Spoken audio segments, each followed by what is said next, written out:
Не побарале надомест за оштетени куќи, вили и хациенди, но побарале времено запирање на работите во државниот каменолом поради наводно оштетени куќи, вили и хациенди. Контрадикторни постапки на Ореовчани кои завршиле со изгубен судски спор. Дел од сопствениците на имоти во ова село прават се и се жалат секаде во обид да го блокираат пристапот до државниот каменолом од кој треба да се вади материјал за изградба на автопатот, дел од коридорот 10, но сите анализи покажуваат, а сите институции потврдуваат дека нема ништо спорно. Прилепскиот основен суд донел конечна пресуда дека нема никакви пречки да продолжат активностите. Ореовчани се жалеле на апелација, а на повтореното судење повторно изгубиле. Стратешкиот партнер може да продолжи без никакво ограничување со подготвителните работи, вклучувајќи привремени работи и поставување на локации. Во пресудата стои дека како докази биле изведени резултати од мерни инструменти кои покажуваат дека бучавата и вибрациите не отстапуваат од дозволените граници, а било анализирано и растојанието на каменоломот. Конечната одлука е дека нема ништо спорно.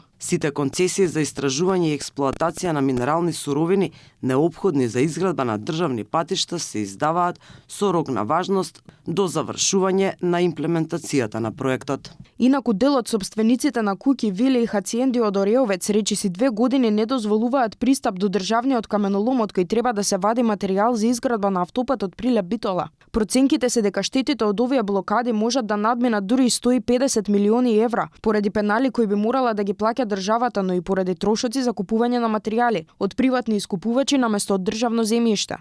Симптоматично е што оние кои попречуваат градбата на автопатот преку блокирање на пристапот до државниот каменолом немаат ништо против неколку приватни каменоломи кои во овој крај работат со години.